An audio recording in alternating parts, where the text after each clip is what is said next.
लागे या दसरी यारी लागे अवघे माझ्या मागे मागे आजी देतो कोटभरी पुरे मनात दुखरी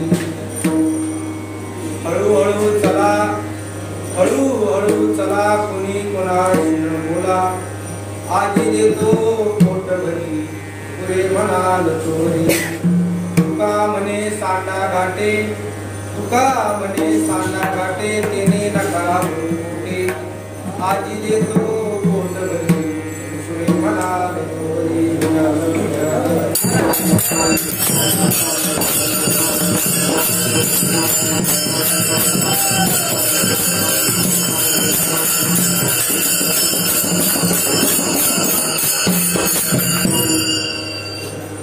समचरण सरोजं सान्द्रनीलाम्बुदावं जगन्निकपाहिं मण्डलं मण्डलानां तरुणतुलसीमाला गन्धरं कञ्जनेत्रं सदयधवलहासं विठ्ठलं चिन्तयामि मनोजवं मारुततुल्यवेगं जितेन्द्रियं बुद्धिमतां वरिष्ठं वातात्मजं वानरयूथमुख्यं श्रीरामदूतं शरणं प्रपद्ये शरणं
विश्रांती पावन सांभाळ वाढले अंतरी घ्यावी घ्यावी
माती याद करी यारी लागे ओढ़े माघा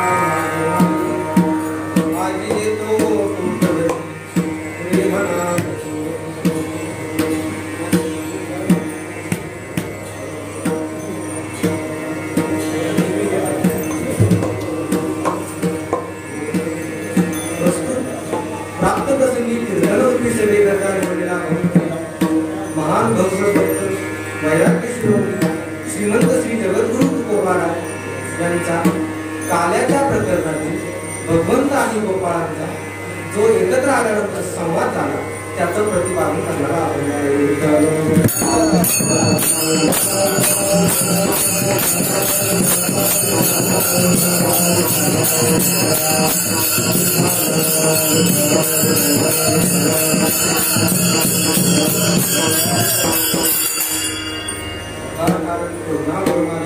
भक्त माणसे पंढरीस पांडुरंग परमात्म्याचे कृपेने चालू असते. हा आपला 4थ्या वर्षाचा सराव रूपी कीर्तन महोत्सव आणि या कीर्तन महोत्सवातील क्रमांकाने आलेले माझ्याकडे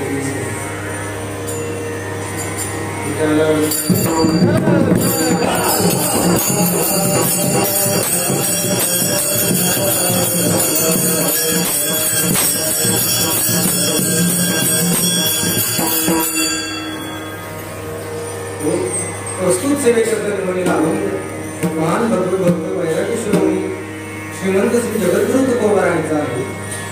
या अभंगातून तुकोबाराय भगवंत आणि गोपाळ एकत्र आले त्यावेळी त्यांचा जो संवाद झाला त्या संवादाचं चित्र आपल्या समोर तुकोबारायांनी या अभंगातून रेखाटलेलं आहे. एक किंवा दोघं किंवा जास्त जर अजून एका ठिकाणी जर एकत्र आले तर त्यामध्ये संवाद झाल्याशिवाय बघा तुम्ही एका ठिकाणी जर एक किंवा त्याचा जर मित्र असतो दोघं जर एका ठिकाणी आले तर त्यांच्यात संवाद होतो. म्हणून तुकोबाराय या अभंगातून सांगतात की ज्यावेळी भगवंत आणि गोपाळ हे गायी साधने करता म्हणत आहे त्यावेळेस ते दोघंही एकत्र येते. त्यावेळेस त्यांचा जो संवाद झालेला आहे त्या संवादाचं तुकोबारायांनी या अभंगात आपल्या प्रतिपादन केलं. बघा की संवादाबद्दल आपण विचार करू. संवाद शुकरंबा संवाद म्हणून प्रसिद्ध आहे. त्याच्यामध्ये शुकाचार्य सांगतात की ब्रह्मेला विचारतात की तुमचा जो संवाद होतो ब्रह्मा कशा ती संसारात येते शुकाचार्य परमार्थ असतात. मग शुकाचार्य विचारतात की तुमचा जो संवाद होतो त्या संवादातून काय निर्माण होतो. दोघांचा जर संवाद झाला संसारात जो संवाद असतो त्या संसारातून ब्रह्मा सांगते ब्रह्मा म्हणते की आमच्यात जो संवाद होतो आमच्या संसारात जो संवाद होतो त्या संवादातून एकच निर्माण होतो. वादे वादे वर्धते वैरवंती. आमच्यात जो संवाद होतो ना त्या संवादातून काहीच निर्माण होतं फक्त एकच. ते काय तर आमचा जो संवाद आला त्याच्यातून फक्त भांडण निर्माण. वादे वादे वर्धते वैरवंती. वैरवंती म्हणजे भांडण.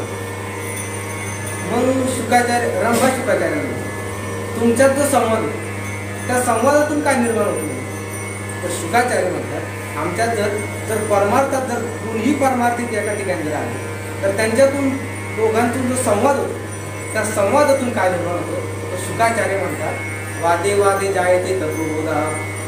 आमच्यात जो परमार्थात जो संवाद होतो त्या संवादामध्ये काय निर्माण होतं तर तत्वबोध निर्माण होतं. तात्विक चिंतन निर्माण होतं. म्हणून आपण संसारातल्या वादाचं चिंतन नाही करावं. चिंतन करावं तर परमार्थाचे वाद. परमार्थात जो संवाद आला त्याचं चिंतन केलं. तसं ज्याही अभंगात आपण भगवंताचा आणि गोपाळाचा जो काही संवाद झालेला आहे त्या संवादाचं चिंतन करणार आहोत.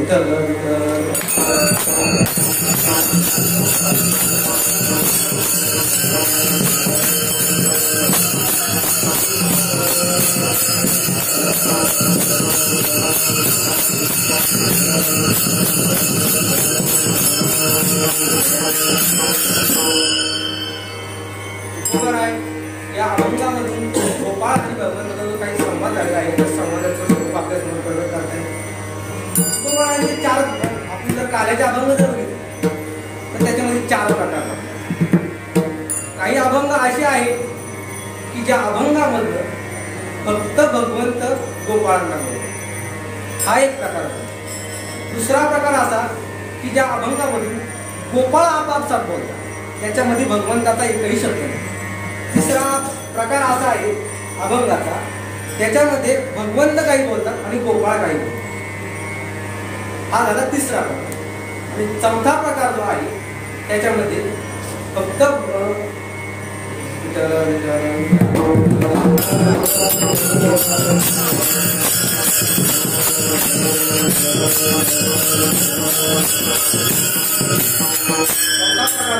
त्यामध्ये भगवान बोलतात आणि गोपाळ. तर पहिला प्रकार जो आहे कोणता, ज्या अभंगामध्ये फक्त गोपाळ बोलतो. चला बोल काही पैसू नाही बहु केली बनवलं बाई झाला. हा अभंग जर आपण संपूर्ण अभंग बघितला, या अभंगातून फक्त गोपाळ बोलतात. या अभंगातून भगवंताच्या तोंडचा एकही शब्द नाही. आपल्याला दाखवता येणार नाही या अभंगात की भगवंत या अभंगात बोलतो. जो तुकोबारायांनी अभंग लिहिलेला आहे त्याच्यामध्ये असं दिसतंय फक्त गोपाळ बोलतो. हा झाला पहिला प्रकार. दुसरा प्रकार असा आहे की ज्या अभंगातून भगवानही बोलतात आणि गोपाळही बोलतात. यारे भोकरे भाकरी त्याही भाकाची ताक सांगा असेल ते कयाची.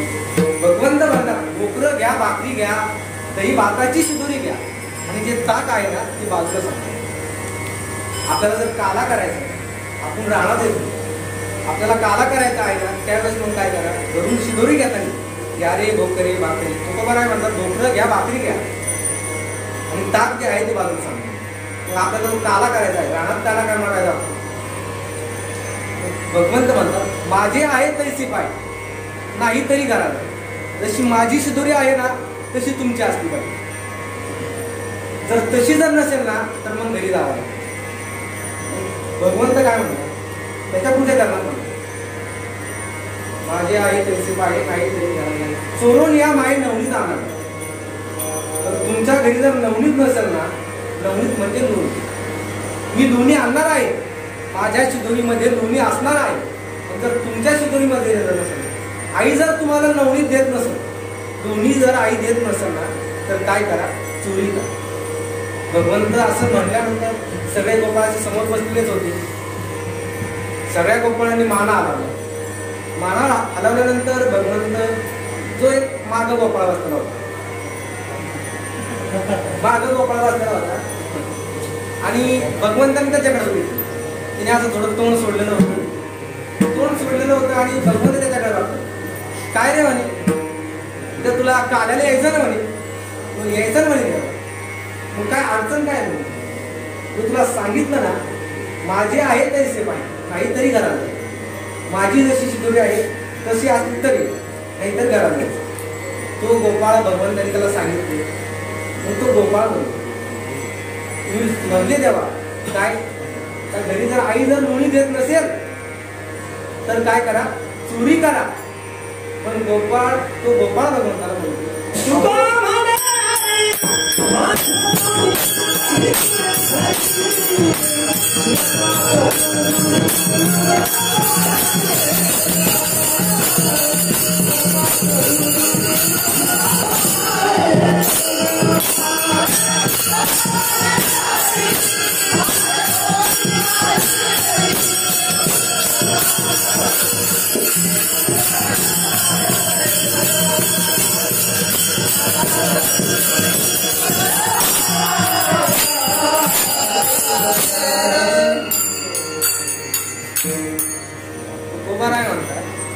तो जो गोपाळ होता त्या गोपाळाला ज्यावेळेस भगवंताने विचारतो, तो गोपाळच उत्तर देताना सांगतो की भगवंता चोरी कुणापासून करायची, घरी कुणी असायला पाहिजे ना चोरी करायला. तो म्हणतो भगवंता चोरी कुणापासून करायची म्हणजे, अहो भगवंता माझ्या घरी कुणीच नाही, मी अनाथ आहे, मला आई नाही वडील नाही, मग चोरी कशी करू सांगा, मग लोणी कसं आणू मी. त्यावेळेस भगवंत म्हणतात तो नाही, भगवंत म्हणतात असं आहे ना. भगवंतानी त्याला काय केलं, तो जो गोपाळ होता काल्या करता कुठे येणार होता त्याला भगवंतानी जवळ घेतलं. जवळ घेऊन भगवंत त्याला म्हणतात तुला तुझ्या घरी लोणी नाही ना. भगवंत त्याला आपलंच स्वतःच बोललं. कारण का दिलं, कारण की तो भगवंताशी आनंद. असं भरपूर महात्मे सांगतात, आनंदाने सांगतात की भगवंत आपल्यासोबत काहीच नसतं. आपण जर भगवंताशी जर अनन्य झाल्यावर भगवंत आपल्याला त्याचं स्वतःचं सुख हा झाला अभंगाचा दुसरा प्रकार. ज्या अभंगामध्ये काही चरणात गोपाळ बोलतात आणि काही चरणात भगवंत बोलतात. अभंगाचा तिसरा प्रकार ज्या चरणातून फक्त गोपाळ गोपाळ म्हणतात, चला बळू गाई पैसे देऊ येते काही, बहु केली वनवन पाय पिठी झाला शिव. नाही, अभंगाचा तिसरा प्रकार हा आहे की गडी गेले रे कानो नेदी चतुचरी, आम्ही न खेळो न खेळो आला भाव तुझा करो. गोपाळ भगवंताला म्हणतात, अरे भगवंता, आपण जो खेळ खेळतो संपूर्ण जे गडी आहे ना, खेळात गडी लागत असायला, त्या गड्यांचं जर एकत्र आले तर खेळ. तर भगवंत आणि गोपाळ जो खेळ खेळायचे ते खेळ खेळून झाल्यानंतर पण गडी जे होते भगवंताचे ते रडकुंडी लागले, रडवेसे झाले ते गडी. आणि मग ते गडी गेले रडी कानो नेदी चतुचरी. ते भगवंतापाशी आले, त्याच्यातला एक गोपाळ आला, तू भगवंतापाशी आला. तो भगवंताला म्हणाला, गडी रडवेले झाले, गडी रडकुंडीला आले. का बरं रडकुंडी आले? कानो नेदी चतुचरी. आपण जो खेळ खेळतो ना, त्या खेळामध्ये तू आम्हाला वरचढ कधी होऊनच देत नाही. प्रत्येक वेळेस तू जिंकतो, आम्हाला तरी एकदा जिंकून देत जा. असं म्हटल्यानंतर भगवंत ते गोपाळ म्हणतात, असं जर तू प्रत्येक वेळेस करणार असणार, तू जर हेच जर प्रत्येक वेळेस करणार असणार काय, तर प्रत्येक वेळेस तूच जर जिंकणार असशील ना, तर मग आम्ही न खेळू नको आला भाव जातो. तुझा जो आम्हाला हरवण्याचा जो भाव आहे तो आमच्या लक्षात आला ना, मग आता आम्ही कशा तुझ्यासोबत खेळावं. असा झाला हा अभंगाचा तिसरा. आणि चौथा प्रकार जो आहे त्या अभंगामध्ये फक्त भगवंत बोलतो, भगवंतच गोपाळांना बोलतो. तो जो अभंग आहे तो आपला याला तरी यायला लागला. या अभंगात फक्त भगवंत बोलतो. या अभंगामध्ये गोपाळाचा तोंडचा एकही शब्द नाही. या अभंगामध्ये तुकोबा काय म्हणतात, याला तरी याले लागे अवघे माझ्या मागे मागे. तुम्ही या बाबांनो माझ्या मागे. तुम्हाला स्वात्मसुख जे आहे, ब्रह्मसुख जे आहे, ज्याला आपण परमार्थामध्ये सार म्हणतो, योनी म्हणतो, ते तुमचं स्वतःच्या बळाने जर तुम्ही ते कमवू शकत नसता, तुम्ही जर अस्वस्थ असता, म्हणजे ते कमावण्याकरता तुमच्या जर ताकद जर नसेल ना, तर तुम्ही काय करा, या अभंगाचा प्रथम करा.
तुम्ही जे लोणी आहे त्याचं संपादन करण्याविषयी जर तुम्ही तुमच्या शरीरामध्ये बळ जर नसेल तर तुम्ही एक काम करा, याला तरी यायला लागेल.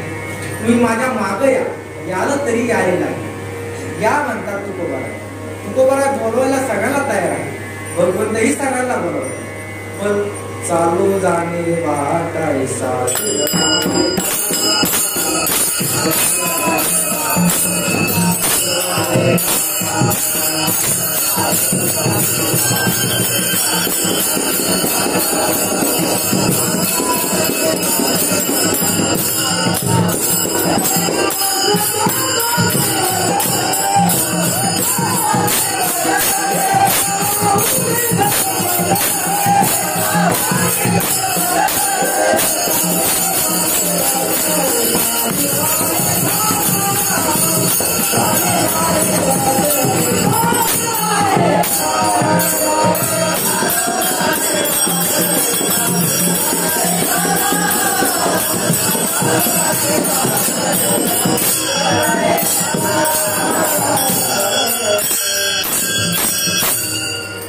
सांगतात भगवंत सर्वांना बोलायला तयार आहे.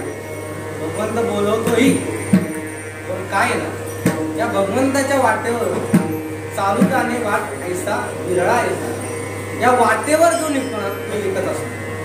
कित्येक मनुष्यामध्ये भगवंत गीतेमध्ये सांगतात मनुष्यानाम सहस्रेषु कश्चित् यततामपि सिद्धानां कश्चिन् मां वेत्ति. भगवंत म्हणतात की सहस्रेषु मनुष्या, हजारो मनुष्यामधून कश्चित् यतती, माझ्या प्राप्ती करता प्रयत्न, मला प्राप्त करून घ्यावं असं त्यांना वाटतं. हजारो मधून एक आहे बरं का, सहस्रेषु मनुष्य. आणि असे जे हजार आहे, कोण हजार की जे मला त्यांना प्राप्त करून घ्यावं वाटतं, असे जे जिज्ञासू आहे ना, त्याच्यातला कुणीतरी मला एक प्राप्त होतो. मनुष्यानाम सहस्रेषु कश्चित् यततामपि सिद्धानां, जे माझ्या प्राप्ती करता प्रयत्न करतात त्या सिद्ध पुरुषांमध्ये कश्चिन् मां वेत्ति तत्त्वतः, मला कुणीतरी परमार्थता तत्वता जाणून येते असं भगवंत सांगतात. अजून एका ठिकाणी गीतेची परिभाषा आपण जर व्यवस्थित जर चिंतन केलं तर त्याच्यामध्ये असं सांगितलेलं आहे, सर्वशः मनुवर्तमानुवर्तन्ते येते मनुष्य, सदा सर्वदा करता जो माझं चिंतन करतो, जो माझं अनुसरण करतो त्याला मनुष्य म्हणतात. एक वेगळा जर अन्वय आपण जर लावून घेतला तर त्यातून आपला सहज मनुष्य कुणाला म्हणावं याची व्याख्या आपल्याला लक्षात येते. मग आपण भगवंत जरी बोलावतो पण कुणी जातं का? जात नाही. भगवंत बोलायला तयार आहे, आपण जात नाही, ही आपली चुकी आहे. असं झाल्यानंतर मग आपण विचार करू की भगवंत बोलावं, अनुसरण कुणाचं करावं या आपण लक्षात घेतलं पाहिजे. ज्याचं अनुसरण केल्यानंतर खरंच कल्याण आहे अशा माणसाचं अनुसरण करावं.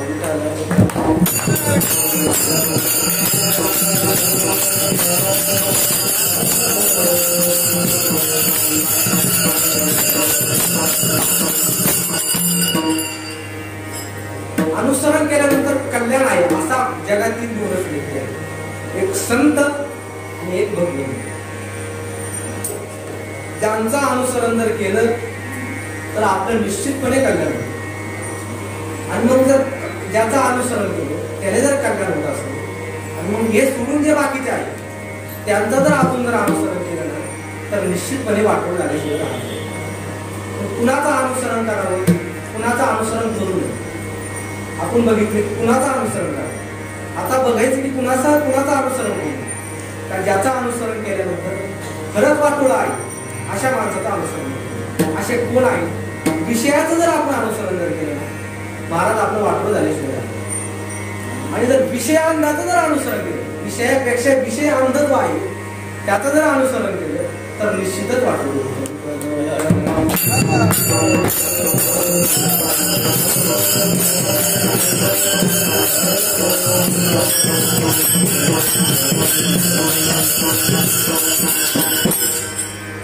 तुकोबाराय म्हणतात लागे या माझा अनुसरण करत याला तरी याने लागे. ज्यांना स्वात्मसुखाची इच्छा आहे असेच या, बळच कुणी दुसरे येऊ. ज्याला परमार्थातलं सुखाचा अनुभव घ्यायचा, ज्याला स्वात्मसुखाचा अनुभव घ्यायचा, ज्याला लोण्याचा अनुभव घ्यायचा नाही, ज्याला साराचा अनुभव घ्यायचा, अशाने माझ्या मागे ते नुसतं मागे येऊ नका तुकोबाराय लागे या. लागे ना संबंध धरतो. लाग म्हणजे संबंध धरतो.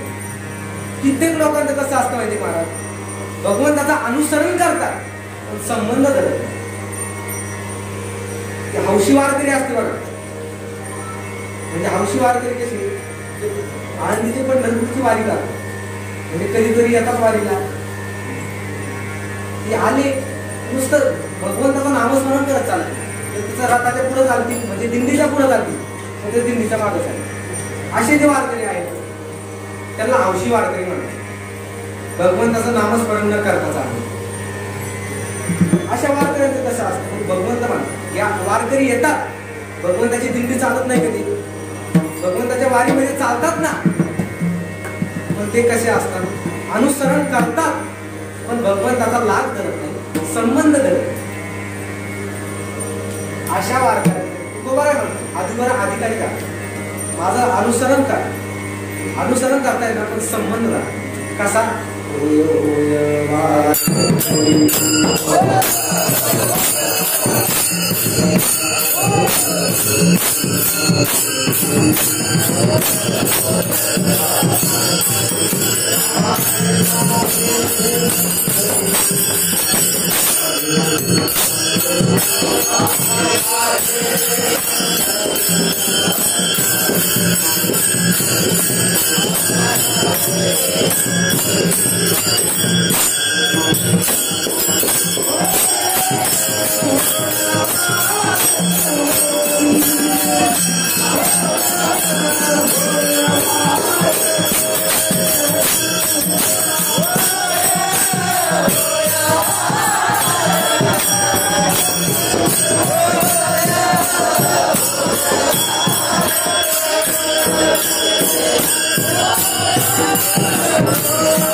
अनुसरण करा, माझा लाभ घ्यावा. म्हणजे तुम्ही वारीला येता पण आजूबाजूचं वारकरी राहता. वारकरी होणं म्हणजे काय, तर गळ्यामध्ये तुळशीची माळा घालायची, कपाळाला गोपीचंदन लावलं पाहिजे, एकादशीचं व्रत केलं पाहिजे. असे जर तुम्ही करत असाल तर मग वारी असे तुकोबाराय म्हणजे काय जरा माझा संबंध धरा म्हणून माझा अनुसरण असं तुकोबाराय म्हणतो.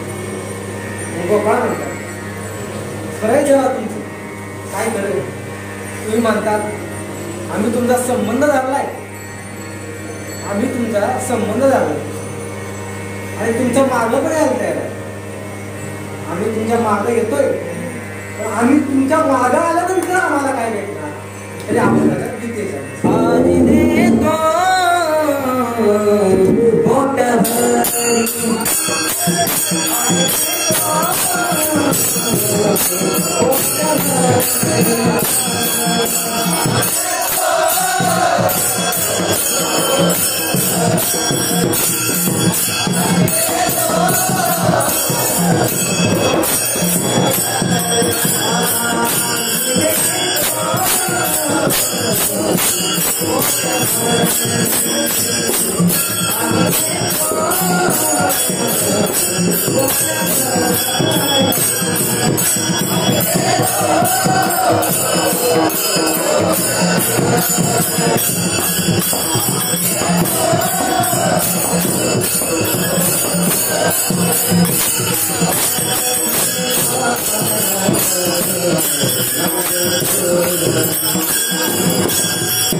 भगवंत म्हणतात मला आजच पोट भरून दे.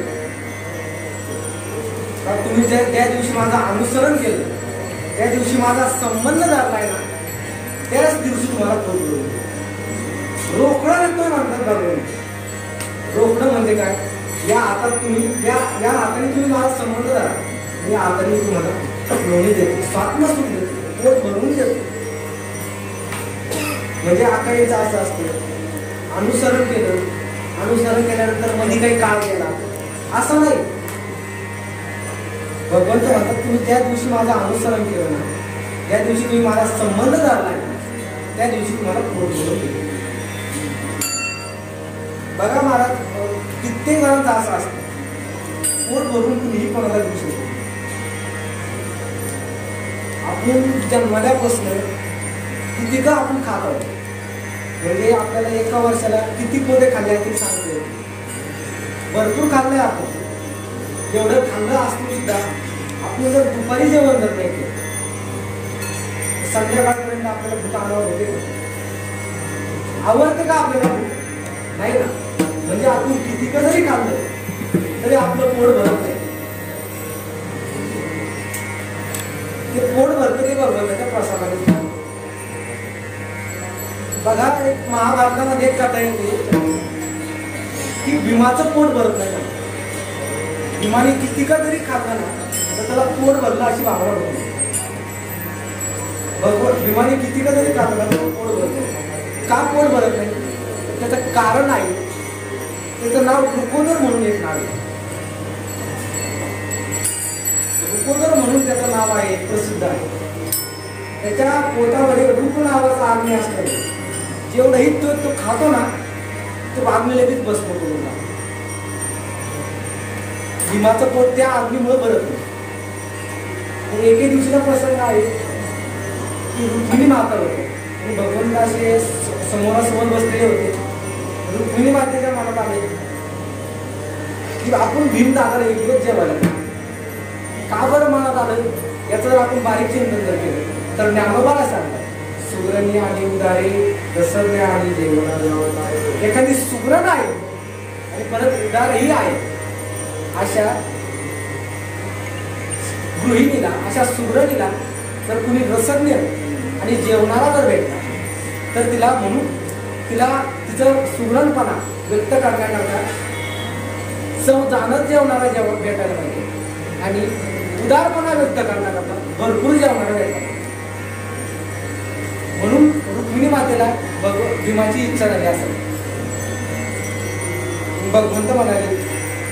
रुक्मिणी मातेने भगवंताला विचारतो, आपण सगळ्यांना जेवू घालतोच नाही, जेवू घालतोच, मग भीमाला बोलवा की जेवायला.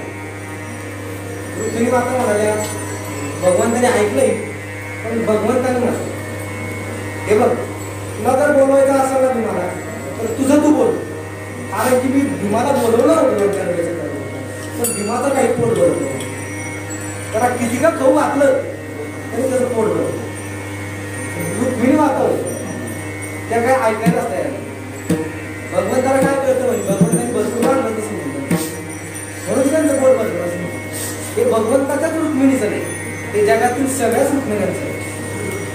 कसं आहे, नवऱ्याला काही कळतच नाही, कळतं ते फक्त आपल्याला. असे भगवंताने भरपूर समजून सांगितलं, पण रुक्मिणी माता काय ऐकायला तयार. भगवंत म्हणाला, तुझं तू बोल, तुझं तू त्याला स्वयंपाक कर, तुझं तू त्याला जेवू घालव.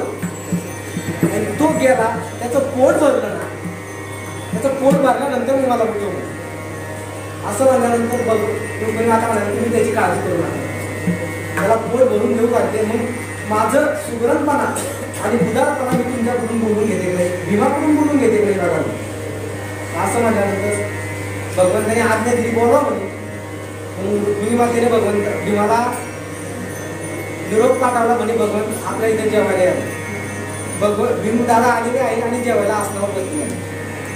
पहिल्यांदा जे ताटात वाढलेलं होतं, किती मोठं ताटात वाटतं तांदूळ, ते पहिल्यांदा भीमाने खाऊन घेतलं. नंतर ताटात रुक्मिणी मातेने भात आणून वाढला, भात आणून वाढला, भातावर वरण आणण्यासाठी रुक्मिणी मातामध्ये गेला, तर भात वरण आणूस तर भात संपला. असं तसं रस वाढला, रस वाढून गेल्यानंतर चपाती आणायला सोबत, रसासोबत चपाती खायला रुक्मिणी मातामध्ये गेला, रस पण तोपर्यंत चालतो. कढी वाढली, कढी पण चल. असं भगवंताचं ते भरपूर आणलं रुक्मिणी मातेला, किती का भरपूर. जवळपास रुक्मिणी मातेने जेव्हा स्वयंपाक केला होता ना, त्या स्वयंपाकातलं सगळं संपलं. रुक्मिणी मातेला चिंता वाटायला लागली, आपण भगवंताचं ऐकलं असतं, नंतर पश्चाताप. असं झाल्यानंतर रुक्मिणी माता थोड्या चिंतेत पडल्या. भगवंताच्या रुक्मिणी मातेच्या सवती होत्या, कोण सत्यभामा वगैरे ज्या 16,108 भगवंताच्या दुसऱ्या पत्न्या होत्या ना, तर तिने सगळे द्वारकेमध्ये निरोप पाठवला, कारण की द्वारकेमध्ये अन्नाची कमी नव्हती. अख्ख्या द्वारकेत निरोप पाठवला, म्हणजे भीमदादाचा अलमवृत्ती निर्माण होत नाही, त्यांचं पोट भरत नाही. म्हणून तुम्ही जो तुमच्या घरी स्वयंपाक केलेला आहे ना, तो सगळा स्वयंपाक घेऊन आला. भगवंताने 16,108 पत्न्या होत्या, तुम्ही सगळा स्वयंपाक आणला, भीमदादाला वाढला, तरीच भीमदादाचं पोट भरलं.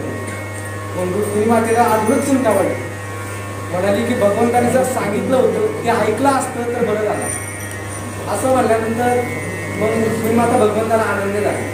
मग भगवंताकडे गेल्या, भगवंताला पायात भगवंत ताट झोपलेले होते असे तांदूळ.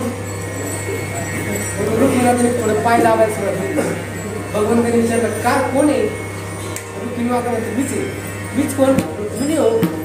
असं म्हणल्यानंतर भगवंत म्हणतात, भीमदादा गेले का? कशाचे गेले?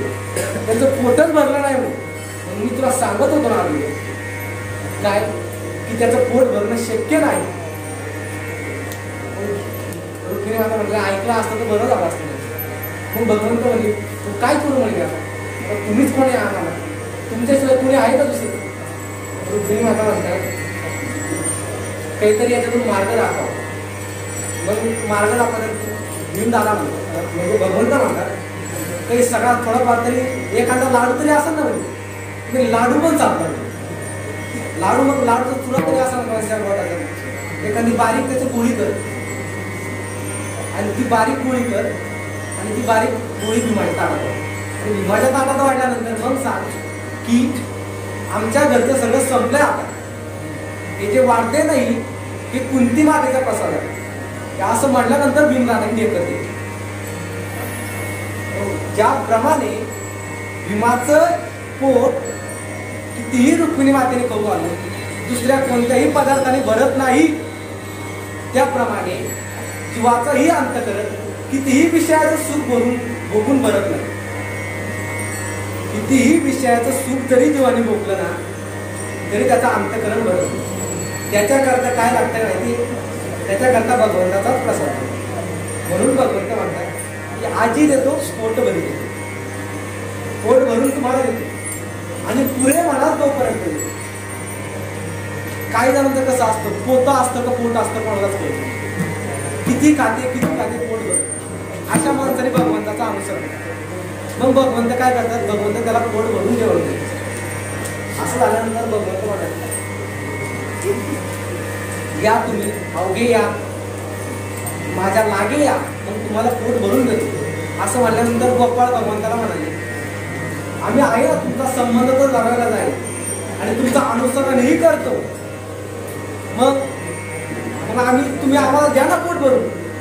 भगवंत म्हणतात एक काम करा, तुम्हाला देतो ना पण एक ऍग्रीमेंट करावं लागेल. म्हणजे काहीतरी भगवंताने आठ घातली.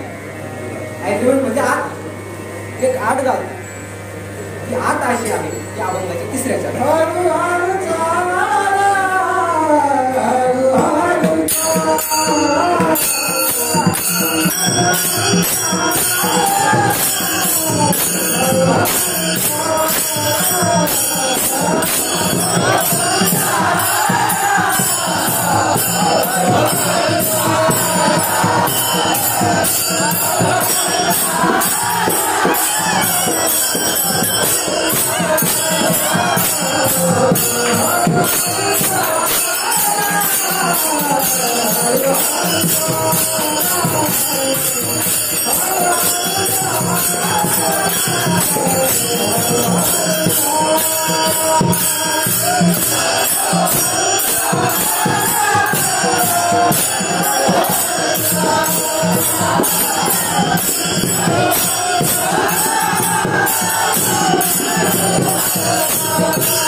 भगवंत म्हणतात मी माझं अनुसरण केलंय, तुम्हाला मी पोट भरून देणार आहे.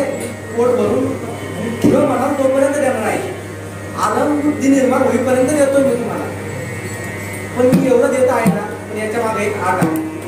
काय आठ आहे? भगवंत तिसऱ्या चरणात सांगतात की हळूहळू चला तुम्ही गुन्हा त्याच्या मागे एक आठ आहे. ती आठ अशी आहे हळूहळू चला. हळूहळू चला म्हणजे कसं आहे?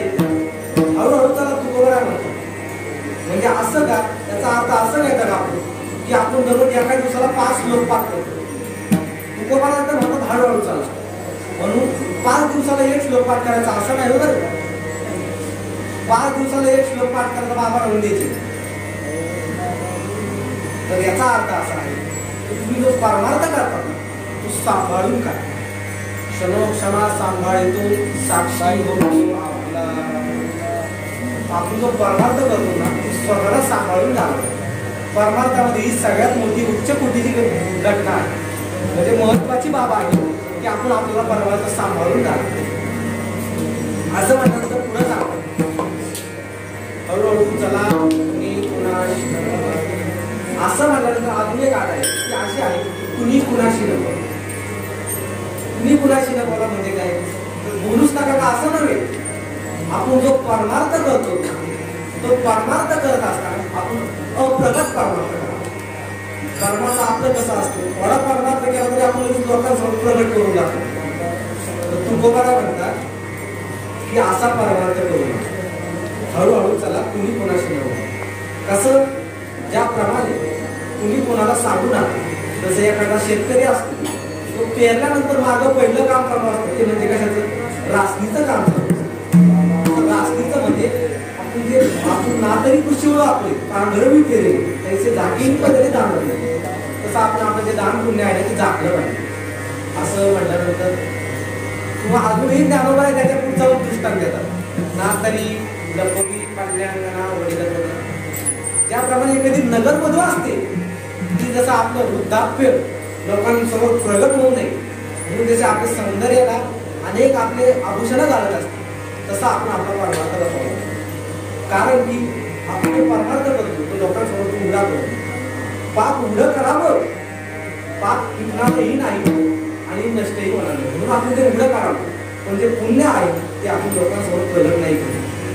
असं तुकोबर आहे म्हणल्यानंतर गोपाळ म्हणतात, अहो देवा, एवढा तुम्ही अवघड सांगितलं, हळूहळू चला आणि कुणी कोणाशी न बोला असं सांगितल्यानंतर गोपाळ म्हणाले, तुम्ही जे सांगितलंय ना एवढे नियम काय आमच्या जरी पार पडू शकत नाही.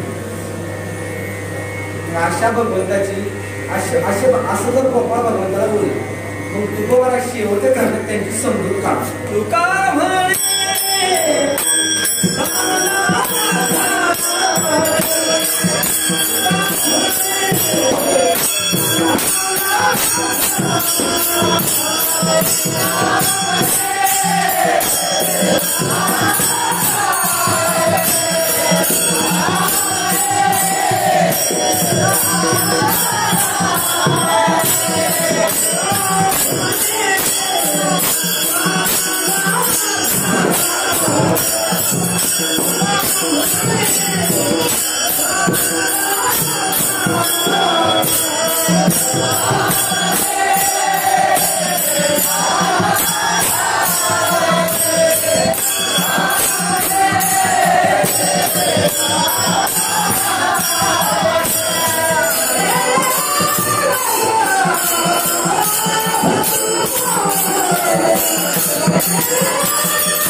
म्हणतात की भगवंता तुमचं जे स्वप्न सुद्धा आहे ते जर पोटभर खाण्याकरता एवढे जर नियमाचं पालन करावं लागतं, एवढे 2 नियम जे पाळावं लागतात, हे नियम पाळण्यापेक्षा आमचं जे घरचं विषयाचं सुख आहे शिव्या नाट्यासारखं ते बोललेलं परवडलं ना आम्हाला. मग अशा गोपाळाला सांगतात अशा व्यक्तींकरता तर तुका म्हणे सांगा गाठी विषयाचं जे शिड्या गाठ्यासारखं जे सुख आहे ते सांगा, त्याने पोटे भरू नका, त्याने काय पोट भरू नका आणि भरायचा प्रयत्न जरी केला तरी पोट भरणार नाही असं तुकोबराय सांगतात. मग काय करा, तर तुम्ही भगवंताचं अनुसरण करा, अनुसरण केल्यानंतर तुम्हाला पोट भरून देणार आहे. असा धावत्या वेळेमध्ये अशी गुरुवारीने बुद्धी दिली, माता पित्याच्या आशीर्वादाने जसा आपल्या समोर बघून अभंगाचा अर्थ सांगण्याचा प्रयत्न केला तरी बालक बोबडा बोली तुका वापला तुका पाहुणी ते चोच करून पाहुणी ते विठ्ठल